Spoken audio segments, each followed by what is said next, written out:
So after that, this match was interesting, and I kind of like it when New Japan has these matches. I like it when they have this where it's a stipulation that does not, it's a stipulation of winner or loser, not a stipulation based on a gimmick match. Right. Where if Zack Sabre Jr. won, the Dangerous Tekkers got another IWGP tag team opportunity, but if Tanga Loa won, they wouldn't have got it at all. Period. End of story. Right. So, anyways, Zack Sabre Jr. won. This was a great match. Once again, you can never go wrong with a Zack Sabre Jr. match, but I thought that the rivalry going into it was spectacular. Oh, yeah. At least on this end. With the other end, maybe not for me personally. The other end, well, that was I'm gonna have a bitch fit and a half about that, but it was of course great. You are. Right. It was great action. I just thought that the build up to it, and especially what the implications were for this, were really good. Mm-hmm. The problem is, I just kind of wish the next match didn't happen because it kind of took away from this match. What, the Iron Fingers from Hell match? Yeah, unfortunately. So we are back. We're going to make Wrestling Dontaku majestic again, but because of what happened with night number 2, we have to adjust it slightly. So instead of talking about it match by match, we're going to talk about it kind of rivalry by rivalry, if that makes sense. Because really a lot of the matches that happened night 1 happened night 2 because and of vice versa. Because of what happened. Because of what happened with whoever got sick. As of right now, there have only been 2 individuals, at least in that 6-man tag, let's talk about... Well, I want to talk about Jay White first. Okay. What's next for Jay White? I mean, obviously, we know that he has beef with Kazuchika Okada. Yep. That's going to happen at some point. Right, but Okada still has a World Heavyweight Championship match guaranteed despite the postponement of Wrestling Grand Slam, which was going to happen in Tokyo Dome. And I don't mind Ospreay v Okada. We've seen it before. It's going to be a great match, but I feel like that's kind of what it was. Obviously, the problem with Jay White and everything that's going on there is that now he has a title, and I don't want... you said Okada, right? You said Okada White. Yeah. Okada White. I thought you said Ospreay. I'm like, wait, no. Ospreay? Yeah, White? Sorry. If I said Ospreay, I meant White. Okay, I think you said Okada. I might have said something. I might have heard something wrong there because both start with an O. Both are amazing, and both I jerk off to on a nightly basis. It's Okada Ospreay. Let's put it that way. Right. Okay. Obviously, that's happening, but with Jay White, I think he's in the perfect spot right now. No, Jay White's fine where he's at. Right, and I don't want Jay White to do anything else other than what he's doing right now. And obviously, I don't mind the thing with Tanahashi. If they even do another match for the Never Openweight title, which they probably will, because he is entitled to a rematch clause. Yep, absolutely. And I will not be mad about that because this was a great match. All right, so question is, and what's next for Tama Tonga, Tanga Loa, and Taichi and Zack Sabre Jr.? Obviously, at this point in time, I feel like they're kind of going their separate ways. Well, here's the problem, though. The Dangerous Tekkers still have one more title match. They won it on night number 1. Yeah, then Tama Tonga and Tanga Loa are the tag team champions. They are the tag team champions currently. So you know that's going to happen.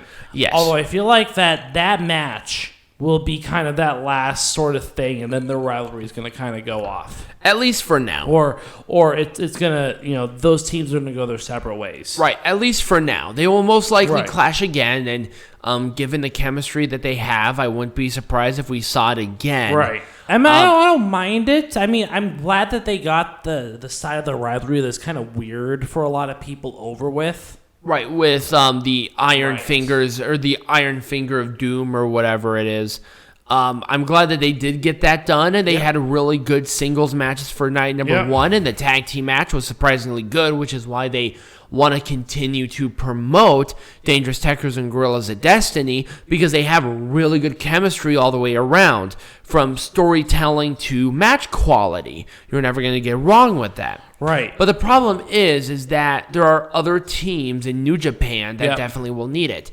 I feel like, once again, COVID is coming into play about what they can do. Right. I feel like we would have definitely have seen Thin Juice somewhere in the title scene at this point. But they're stuck in America, of course, doing the... And we talked about this last week with Impact Wrestling. We did, or a few weeks ago with Impact Wrestling. We kind of knew that they were going to kind of stay in the U.S. for the time being, at least until the summer. So, and then we have El Phantasmo now going to Impact because it might be a little bit harder for him to go to Japan right now, especially given the new state of emergency orders for certain parts of Japan. I totally understand it. So what about this? Fucking Zack Sabre. Okay, I do want to say something about Zack Sabre Jr. that bothered me. I did not know he spoke fluent Japanese. And that was weird. You're weird. He's been in Japan for like 5 or 6 years. I don't know. Speaking of I just wasn't expecting somebody that was coming right out of fucking... Speaking of an individual that cannot speak a language, let's talk about the rivalry that's continuing between the United Empire and Los Ingobernables de Japón. Hang on, I'm trying to just in general. There we go. Okay, there we go. Trying to find a picture. Like this team. Like these two teams. This is, I think, United Empire's first big... There we go. That's a much better picture. Big rivalry, like, sort of thing. I don't know. What are your opinions on this? So, I definitely think that. Yeah, 100%. Obviously, we have multiple components in rivalries. We have, obviously, Takagi and Ospreay. We have Naito and Great Khan. From that point on, there aren't a whole lot going right now, but I could definitely see Aaron Henare and SANADA, SANADA, Jeff Cobb. Right. Obviously, with Bushi being a junior, it's a little bit more challenging for him because there are no junior heavyweights in United Empire. Not for right now. At least right now. Here's my thing. I want to see Robbie Eagles in United Empire. I think that I was thinking like they need a good junior heavyweight, and that they got to have a really good junior heavyweight. El Phantasmo, I think he's too much of a renegade to be a part of United Empire. No, El Phantasmo is not a good. He's a Bullet Club guy. He's a Bullet Club guy. Yep. Robbie Eagles would be the right guy. Yep. He's Australian, so country. I mean, Aaron Henare is from New Zealand. It's not the same. But we talked about having that sort of like country guy, like that sort of like outback renegade outlaw. Robbie Eagles. Robbie Eagles. We were thinking about like if oh God, who was that? Corey Graves' brother. What was his name? Sam Adonis. Sam Adonis. If Sam Adonis was in Japan, he'd be part of United Empire. And he would be representing the American part of it. Right, that renegade outlaw. Because now keep in mind is that the gimmick that Sam Adonis was, he was the pro-Trump supporter in Mexico, and he was the leader of that faction that people like Brian Cage were in. And they were uber. Like, they were like waving flags that literally had Trump's face on it in Mexico around 2015, 2016. You can't get more heat than that. Right. But the point being is that there are so many people that can join it, but the problem is that with the United Empire, you are limited to one person per country or culture. But that is the beauty of it as well, because there are so many different people that can join a faction like this. You know what I'd really like to see, and I'm not even sure. And quite frankly, when it comes to New Japan, you shouldn't really have more than like 7 or 8 people per faction. And here's my thing: I want to see some controversy with United Empire to a point of craziness. I want to see either an Indian member, Indian member of it, which like the Dot Indians, like subcontinent Indians, That would be crazy to the United Empire. Are you kidding? That would be insanely controversial. What about the fat 8-year-old Indian boy? Right? What was his name? I can't remember. I watched a lot of I watch a lot of Marquee, right? Marquee. Apparently, Peanut Gallery does not know who he watches at all. But the problem is that one guy who's the hawk? It's either that, or I would love to see like a Ugandan,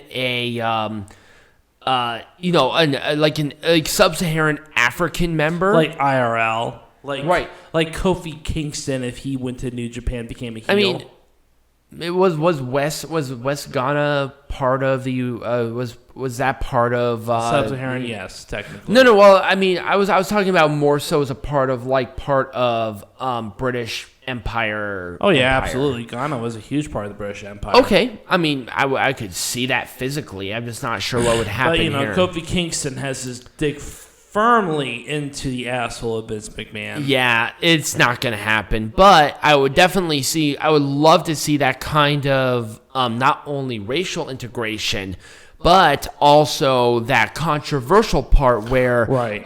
I'm the representative of this country, but I'm underneath a Brit. Mm-hmm. That would be awesome. And, this is another thing I found interesting, just in general. And we're talking about Bullet Club versus, for example, night number 1, Bullet Club was facing a faction that was not associated with any faction.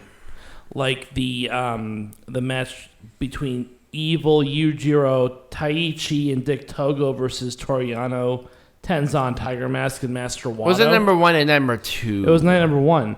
But night number 2 was really kind of the same thing, where Yujiro and Taichi were facing Hiroyoshi, Tenzan, Master Wato. I think this kind of harkens back to my thing about how Bullet Club is kind of that dominant heel faction trying to get one over on the non-faction. I will say it's not as popular as it once was. No, definitely. Because there are a lot of face factions now. Right. And I think that Bullet Club's rivalry, I mean, they've done a lot of rivalries with a lot of different people, but I think their big one right now, I think, is with just New Japan in general. Well, that's my like point. My point is that I feel like Bullet Club is kind of the big heel faction right now, even though they started out as a renegade. I think they should harken back to that renegade-esque style. I feel. Maybe. And I think that's what's missing from it. We're not getting a lot of you're getting a lot of individual rivalries, right, like with Evil and Toru Yano, but it's like, let's really start to promote going against New Japan in general. Mm-hmm. I'm usually not the biggest fans of factions or anything like that. But the point being is that I think that Bullet Club has kind of taken on that mantle of that heel faction in general. There's a thing about controversy that I really enjoy, and they're really, other than maybe United Empire that has the opportunity to have some controversy, there really isn't anything there. And I think part of it also, it's like, they don't know who wants to be a main eventer. It's like Evil was double champion at one point, where Bullet Club was actually now starting to gain that momentum again. Bullet Club is kind of put off to the wayside now because really right now United Empire is the main focus. United Empire is the new dominant heel. Even though they're not big, they're kind of the dominant heel faction. Here's Bullet Club kind of languishing off to the sidelines. But they have titles. But then you have like Jon Moxley, who has that stranglehold on the United States heavyweight champion, where they don't want him to lose it. But at the same time, how much traveling can he do? I think they really got to bring back that belt. They got to bring back here's the thing, is that Bullet Club will not be revived until travel comes back. That's my opinion. Right, absolutely, 100%. I don't think that Bullet Club, because there are obviously a lot of people outside of Japan that are part of Bullet Club in spirit in some way. Right, and it's really hard to bring any kind of other people back, like you got to bring back Kenta. Gallows and Anderson. You got to bring back Kenta. You got to bring back even someone like El Phantasmo. You got to bring back that strong junior heavyweight that was going to go for the heavyweight champion. You got to bring back even Kenny Omega because he's part of the Bullet Club. Well, kind of. I would say that he's more so kind of by himself. He's kind of in his own weird thing. He is. He's kind of but you know what? Hey, that would be a great addition. Here's my thing. Here's my thing about this, is that travel will definitely really shoehorn in, I think, a lot of rivalries that New Japan are thinking. I think it's going to bring New Japan. I mean, it's going to bring Bullet Club back up to kind of the top faction. And I think like one thing that we said about Robbie Eagles is a very important thing. Is a guy who will really fit within that premise of the United Empire, a great junior heavyweight from a territory that is still, at least to a point, British controlled. Right. And that's what we need. We need some controversy kind of pushed into it. And also the problem is New Japan Strong, it's almost its own thing. Right. Let's start, and they can't integrate that in yet. So it's very challenging. They're kind of in limbo right now. Right, and it's really hard. And I mean, I definitely understand New Japan's problem, and they're trying their best. And I really do like how they're bringing United Empire. You know, they're kind of bringing that together, doing a slow burn. They're trying their best to do what they can do, and they're doing a great job with it, but they don't have all the tools in the toolbox yet. Right, and I think that once things do open back up, I can see a lot of those foreigners 100%. come back into the Bullet Club, kind of displace some of those other ones. I mean, I could see fucking Evil go to United Empire at some point. I mean, I could possibly. I mean, I don't want to take anything away from Great O'Khan. That's the problem. That's there. the problem. Great O'Khan is the bee's knees right now with the United Empire. Exactly. I think Evil's perfect in Bullet Club. And yeah, he's perfect in Bullet Club. But I think that as Bullet Club brings back those foreigners, I fear that Evil might be put off to the wayside. Evil might need to do something a little bit different. But maybe start his own thing. Yeah, maybe start his own faction. Maybe start something a little more controversial. Here's the one thing that I love about Evil is that he is the king of darkness. He is, and I feel like I want something a little more dark. I want that edgy dark. I want a nice edgy dark team that does. I want like Brood on steroids dark. That's what I was thinking. Like maybe something with a little more hardcore edge or.